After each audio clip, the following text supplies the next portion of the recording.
Welcome back wears. بہت اچھی اور مزے کی باتیں ہو رہی ہیں کیپٹن محمد امین ملک صاحب سے. سر آپ کا کہنا یہ ہے کہ جب تک عوام اللہ کے ذکر کی طرف نہیں آئے گی تب تک ان کے اوپر اچھا حکمران نہیں آئے گا.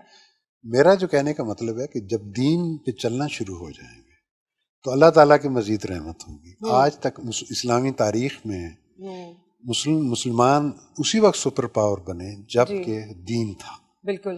جب دین سے ہٹ گئے بادشاہتیں کچھ رہ گئی لیکن ہم سپر پاور نہیں بنے. ہماری وہ ہیومن ڈیولپمنٹ یا سائنٹیفک ڈیولپمنٹ یا ہماری جو معاشرتی صورتحال ہے معاشی صورتحال ہے وہ بہتر نہیں ہوئی. تو جب تک دین نہیں آئے گا. ابھی ترکی کی مثال لے لیں. ترکی جب سے یہ ابھی پریزیڈنٹ آئے ہیں ان کی پارٹی کے رول سے پہلے اور اس کے بعد دیکھ لیں عوامی سطح پہ اتنی چینجز آئی ہیں. وہاں پہ کرپشن بہت ڈراپ ہوئی. اچھا. اور لوگوں کو اپرچونٹیز ملی. اچھائی کی طرف لوگ آئے اور وہ ملک تیزی سے ڈیولپ ہوا. میں نے دونوں رخ دیکھے ہوئے ہیں. میں نے پچھلا بھی دیکھا ہوا ہے کرنٹ بھی دیکھا ہوا ہے. اچھا. ابھی کافی بہتری آئی ہے. بہت بہتری آئی ہے. تو آپ کو لگتا ہے ان کا جو حکمران ہے وہ اچھا ہے؟ وہ دینی جماعت سے ان کا تعلق ہے. اچھا. دینی جماعت سے ان کا تعلق ہے. تو انہوں نے وہی مطلب ورچو پروموٹ کیا. یہ نہیں ہوتا کہ صرف اسلام ایک کسی مخصوص طبقے کا ہے یا اس میں مائنورٹیز نہیں آ سکتی یا ایسی کوئی بات نہیں ہوتی. جب اسلامک حکومت ہوتی ہے تو سب کو پروٹیکشن ملتی ہے ایکول. تو وہاں بھی یہی صورتحال ہے کہ سب کو اپرچونٹیز دی گئی. ابھی ہمارے یہاں کیونکہ جسٹس نہیں ہے انصاف نہیں ہے سب کو برابر موقع نہیں ملتے تو اس وجہ سے وسائل جو تقسیم نہیں ہوتے اس وجہ سے ہمارے مسائل ہیں. انہوں نے تقسیم کرنی شروع کر دی اور کرپشن کم کی. کرپشن ڈراپ ہونے سے خود بخود جو ہے ملک ڈیولپ کرنا شروع ہو گیا. تو دینی لوگ جو ہیں وہ اوپر آئے. تو وہ بھی وہی ہے نا کہ ماڈرن سسٹم جو اسلام دونوں چیزیں چاہتا ہے دین اور دنیا ساتھ ساتھ چلانا چاہتا ہے. آج کل آپ مجھے بتائیں دین اور دنیا ساتھ ساتھ کیسے چل سکتی ہے؟ سوشل میڈیا اس قدر پھیل چکا ہے. ہر بچے کے ہاتھ میں موبائل فون ہے. تو آپ مجھے بتائیں دین اور دنیا کو آپ کیسے سنبھال کے چلا سکتے ہیں؟ اصل میں ہوتا کیا ہے کہ ہماری اسکولنگ جو ہے اگر اس میں ریفارمز لائے جائیں. اچھا. اس میں ورچو پڑھایا جائے. اچھا. اس میں ہم اپنی ہسٹری بنائیں اپنے ہیروز بتائیں بجائے اس کے کہ ویسٹ کی ہیروز ہم بتاتے ہیں ان کے پروورز بناتے ہیں ہم لوگ. ہم اپنی ہسٹری بتائیں جو کہ ہمیں ختم کی جا چکی ہے. ختم بالکل بتائی نہیں جاتی. آپ کو لگ رہا ہے بالکل زیرو ہو چکی ہے. زیرو ہو چکی ہے کیونکہ دیکھیں نئی جنریشن جو ہے نا وہ بڑی اس میں بہت پوٹینشیل ہے. صرف گائیڈنس نہیں. جب ان کو صحیح راستہ نہیں دکھایا جاتا اسلام کا راستہ نہیں دکھایا جاتا تو وہ کیا ہے کہ دوسری طرف چلے جاتے ہیں. لیکن اگر اسکولنگ سے یہی چیز ترکی میں ہو رہی ہے انہوں نے پراپر اسکولنگ کا سسٹم چینج کیا بہتر ایجوکیشن کی ورچو پڑھایا اچھائی اس میں بیان کی. اپنے بچوں کو اپنی ہسٹری بتا رہے ہیں. ہسٹری کے علاوہ جو اسلام کی بیسک تعلیمات ہے جو دنیا میں ہے. اب ویسٹ میں کیا ہے ویسٹ میں بچے کو بیسک اسلام پڑھایا جاتا ہے جو کہ انہوں نے اسپین سے لیا تھا تبھی انہوں نے اس پہ ڈیولپ کیا. مطلب ہمارے یہاں اتنا آنےسٹ آدمی عام لیول دیکھنا مشکل ہو جاتا ہے. وہاں کتنے لوگ وہاں دکانوں پہ بیٹھے ہوئے ہائٹ چلا رہے ہیں سارا کچھ آپ دیکھ لیں. کوئی وہاں چوری تو نہیں کر رہا اس میں سے اس کے جو ہے غلہ جو ہوتا ہے یا اس میں سے. تو کیوں آخر وہ نان مسلم ہو ویسا کیوں؟ تو ہوا کیا تھا کہ اسپین سے سویلائزیشن نارتھ یورپ گئی تھی. اچھا. انہوں نے اس کو اڈاپٹ کیا. وہ اپنے پرنسپل اس حساب سے بنائے. اس میں یعنی کہ آپ کہہ رہے ہیں ہمارے یہاں اسلام کے جتنے رولز تھے وہ سارے جو ہیں باہر کے ملکوں نے اس بیس پہ لیے انہوں نے بنائے. اچھا. انہوں نے اسی پہ لیے جو ان کو ضرورت میں فائدہ لگا ان کے سوسائٹی کے حساب سے ٹھیک ہے انہوں نے وہ لگا دیا. تو اس وجہ سے کیا ہے کہ وہ ڈیولپ کر رہے ہیں. ہم بھی اگر کوشش کریں ہم کچھ بھی اپنے یہ جو ہمارا مدرسہ اور اسکول کے درمیان میں فاصلہ ہے جب تک یہ ختم نہیں ہوگا اس کا بڑا سادہ سا طریقہ ہے. 2-3 ٹیچر اس جو اسکولز کے ہیں وہ مدرسے کو دے دیں. 3 مولوی صاحبان وہاں سے اسکول کو دے دیں. دونوں طرف کی کمی پوری ہو جائے گی. لیکن معذرت کے ساتھ آپ کو پتہ ہی مدرسوں کے حالات کس طرح کے ہیں. لوگ اپنے بچوں کو مدرسوں میں بھیجتے ہوئے ڈرتے ہیں. نہیں بھیجتے اس لیے بھیجتے بھی نہیں ہیں اس لیے کہ فیوچر کوئی نہیں ہے. فیوچر کی بھی ایک علیحدہ بات ہے لیکن بچوں کو مدرسے میں بھیجتے ہوئے ڈر لگتا ہے لوگوں کو. نہیں ایکچولی پریزنٹیشن جو ہوتی ہے نا دیکھیں میڈیا جس طرف جو میڈیا کو چلا رہے ہیں ایک خبر ہوتی ہے چھوٹی سی اس کو اگر بڑی خبر ہے اس کو نہیں میڈیا دینا چاہے تو نہیں آئے گی, اور کسی چھوٹی سی چیز کو اٹھانا ہے تو وہ بھی آ جائے گی. تو سو اچھائیاں اور برائیاں دونوں طرف ہوتی ہیں. بالکل, یہ نہیں ہے کہ اسکولس کے اندر یہ بات نہیں ہے کہ اسکول سے اچھے کتنے کرمنل بڑے بڑے وہاں سے نکلتے ہیں وہاں اسکول سے. اسی طرح مدرسے سے بھی غلط نہیں, یہ کیوں نیگیٹو امپیکٹ کیوں ہے مدرسوں کا لوگوں پہ, کیا لگتا ہے آپ کو؟ اس لیے ہے کہ پاکستان بنا تھا, بننے کے بعد جو چیزیں شروع میں اپلائی ہو جانی چاہیے تھی وہ نہیں ہو سکی. اچھا. تو آہستہ آہستہ دین سے جو ہے وہ دوری ہوتی چلے گی, حکومت سیکولر رہی. مطلب اسلامی جمہوریہ ہم ضرور لکھتے ہیں, بلکہ ہم عام لفظوں میں کہا جائے تو لکھنا چاہیے کہ مسلم کنٹری. اسلامی جمہوریہ پاکستان مسلم کنٹری نہیں, مسلم کنٹری جو ہے ہمارا ہے, مسلمان ہے, لیکن ہمارے اسلامی قانون تو نہیں ہے نا. تو اسلامیہ لکھنا ایک ذرا ہٹ کے. بھٹو صاحب نے اس وقت یہی کہا تھا جب کانسٹیٹیوشن کو فائنلائز کیا گیا تھا, تو انہوں نے یہی کہا تھا کہ ہم آہستہ آہستہ اسلامی قوانین اس میں ایڈ کرتے چلے جائیں.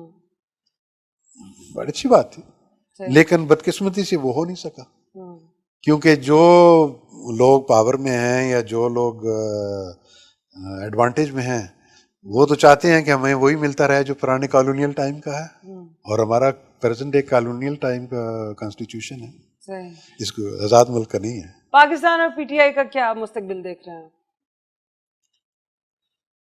دیکھیں, اس میں ٹوٹل ایز اے پارٹی تو ختم نہیں ہو سکتی. اچھا. دیکھیں بہت دوسری پارٹیاں بھی پاور لوز کی, وہ چلے گئے, لیکن پارٹیز تو رہی ہیں. بالکل. تو اسی طرح اگر یہ کسی وجہ سے لوز کرتے ہیں تو پارٹی تو رہے گی. اب یہ بات ہے کہ دوسرے کس حد تک کامیاب ہوتے ہیں, یا وہ جیسے ان کے اپوزیشنز میں لوگ بیٹھے ہوئے ہیں ویسے یہ بھی کسی اپوزٹ پارٹی میں بیٹھے ہوں گے, شاید ایسا ہی ہو. تو آگے آپ کو کیا لگتا ہے کس پارٹی کو, اگر خان صاحب کے بعد کسی کو آپ کو اقتدار دینا پڑے تو آپ کس پارٹی کو دیں گے اقتدار؟ یہ تو اب عوام فیصلہ کرے گی, کیونکہ دوسری دو پارٹیز کو تو ٹرائی کر چکے ہیں. ہر بات میں عوام تیسری کرے گی. عوام بیچاری فیصلہ کرنے کے بعد ہی رو رہی ہوتی ہے کہ ہم نے کس کو لیڈر بنا دیا. شاید اگلی بار بہتر فیصلہ نہیں, آپ کی نظر میں خان صاحب کے بعد اگر خان صاحب جاتے ہیں تو کس پارٹی کو ان کی جگہ لینی چاہیے؟ میری نظر میں تو ابھی مجھے کچھ آئیڈیا نہیں کون آگے سامنے آ سکتا ہے. کوئی حکمران تو بٹھانا ہی ہے نا. کون آ سکتا ہے اس کے بعد میں کچھ کہہ نہیں سکتا. چلے جی, اللہ کرے پاکستان کا مستقبل بہت ہی روشن رہے, اور خان صاحب جو ہیں وہ اپنے 5 سال پورے کر کے جائیں. تو ہمارے شو کا فارمیٹ جو ہے وہ بہت ہی سیریس ٹاپک کی طرف چلا گیا. ہم ذرا شو کو لائٹ موڈ پر لے کر آتے ہیں. تو سر بتائیں, بچپن میں آپ کیسے تھے؟ لڑک پن تھا, شرارتی تھے, یا بہت چپ کر کے سائڈ پہ کونے میں بیٹھے رہتے تھے؟ نہیں, اتنا چپ کر کے تو نہیں بیٹھے رہتے. شرارتی تھے؟ تھوڑا کہنے, کچھ اتنا زیادہ نہیں. شرارتی کرنے پہ مار پڑتی تھی آپ کو؟ وہ تو نارمل ہے, ہر جگہ مار پڑتی ہے, گھر میں مار پڑتی ہے. تو مار کھانے کے بعد کیا سوچتے تھے, اب اس سے زیادہ بڑی شرارت کروں گا؟ کبھی ڈر جاتے تھے, کبھی ریئیکشن ہوتا تھا, کبھی ڈر جاتے تھے, کبھی ڈرا دیتے تھے. ہو جاتا تھا کہ چلیں کچھ اور کر لیں گے. اسکولنگ آپ کی کہاں سے ہوئی؟ میں اسکول شروع تو میری ولیج میں. اچھا, ولیج میں. اس کے بعد پھر لاہور میں کچھ پڑھا, کچھ سیالکوٹ میں پڑھا. صحیح. تو کالج, اسکول جو ہائی اسکول تھا سیالکوٹ تھا, کالج بھی سیالکوٹ تھا. صحیح. تو شادی کس عمر میں کی آپ نے؟ شادی میں نے تو بہت کم 23 سال میں کر لی. 23 سال میں شادی کر لی تھی؟ گھر والوں نے کر دی تھی یا آپ؟ ہمارے ہاں تو یہی رواج ہوتا ہے. مطلب گھر والوں نے بولا کہ بس آپ تیری شادی ہو, آپ نے بولا ہاں چلو کر. میں ایگزام کے لیے اترا, ہمارے ہاں پروفیشنل ایگزامینیشنز ہوتے ہیں. اچھا. 3 سال کے بعد سی کے بعد میں اترا, تو اس میں کچھ 6-8 مہینے لگنے تھے ایگزام میں. تو انہوں نے بولا کہ بیٹا آیا ہوا ہے, ابھی چھٹی پہ ہے, نوکری لگا ہوا ہے, تو اس کی شادی کرا دے. بیٹا چھٹی پہ آیا ہو تو اس کی چھٹی کرا دیتے.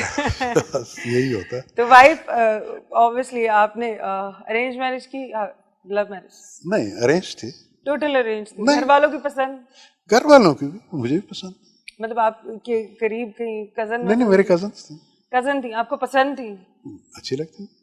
تو وائف جو ہے وہ آپ کی بھی پسند, پہلے آپ کی پسند پھر گھر والوں کی, یا پہلے گھر والوں نے پسند کیا پھر آپ؟ گھر والوں نے تو اپنا فیصلہ دے دیا تھا. تو پھر آپ نے بھی بولا ہاں چلو ٹھیک ہے؟ نہیں تو ٹھیک تھا, مطلب کوئی غلط فیصلہ نہیں تھا. اچھا اچھا اچھا. تو وائف کوآپریٹو ہیں آپ کی؟ جی. دونوں میں سے برتھ ڈے کون بھولتا ہے؟ برتھ ڈے میں تو میں ہی بھولتا ہوں. آپ بھول جاتے ہیں؟ اینیورسری بھی بھول جاتے ہیں؟ کبھی کبھی کبھی کبھی یاد رکھتی ہیں. مصروف ہوں. ہاں کام کی وجہ سے. شپ کی دیکھیں نا، شپ کی ہم شپ پہ ہوتے ہیں کبھی. لیکن پھر بھی بڑی بات ہے کہ آپ کو اینیورسری یاد رہتی ہے، ورنہ کچھ لوگوں کو تو وہ بھی نہیں یاد رہتی. نہیں ابھی تک یاد ہے. بڑا اچھا اور گولڈن ڈے ہوگا وہ، آپ کیسے مطلب بھول سکتے ہیں. بچے کتنے ہیں آپ کے؟ 4 بچے ہیں. ماشاء اللہ. کتنے بیٹے ہیں؟ 2 بیٹے 2 بیٹیاں. سب کی شادی کرتی؟ جی سب کی شادی.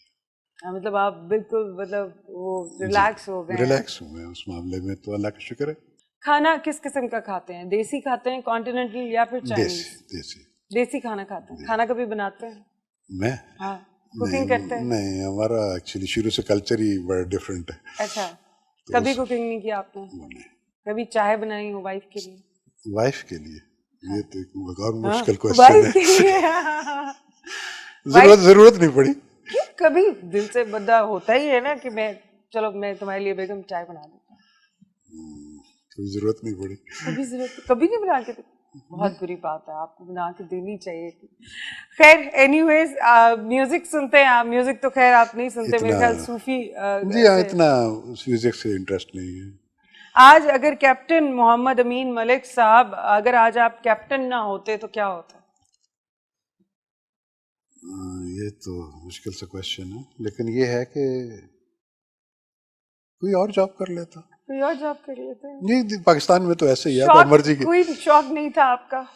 میرا شوق تو ایکچولی دنیا گھومنے کا تھا. دنیا کا تو پہلا تھا. اچھا.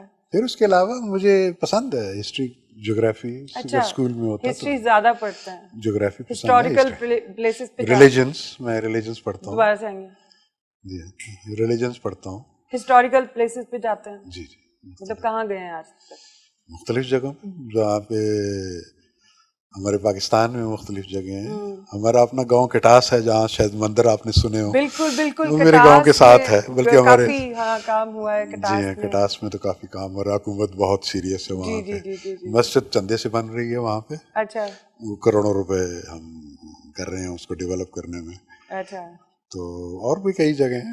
سر تھینک یو سو مچ، بہت اچھا لگا آپ سے بات کر کے. ہمارے شو کا وقت ختم ہوا جا رہا ہے لیکن بالکل ٹائم کا پتہ نہیں چلا. جاتے جاتے ہمارے ینگسٹرز کے لیے کوئی میسج دینا چاہیں گے؟ میرا صرف ایک ہی پیغام ہے ینگسٹرز کے لیے کہ اپنی ہسٹری پڑھیں اور دین کو سمجھیں. پڑھیں اس کو، پڑھے بغیر نہیں پتہ لگے گا. اور ہماری بنیاد جب اس طرف چلے گی تو ہم ایک بڑی سویلائزیشن بنیں گے. پہلے بھی بنے تھے اور دوبارہ بھی انشاءاللہ بنیں گے. یہ میرا پیغام تو ینگ جنریشن کے لیے. تھینک یو سو مچ سر، آپ کا بہت بہت شکریہ ہمارے شو میں آنے کے لیے، ہمیں ٹائم دینے کے لیے. ویورز ہمارے ساتھ تھے کیپٹن محمد امین ملک صاحب، اور ان سے بات کر کے چٹ چٹ کر کے بہت اچھا لگا. میں ملوں گی آپ سے اپنے اگلے شو میں ایک نئے گیسٹ کے ساتھ. تب تک کے لیے دیجیے مجھے اجازت. خدا حافظ.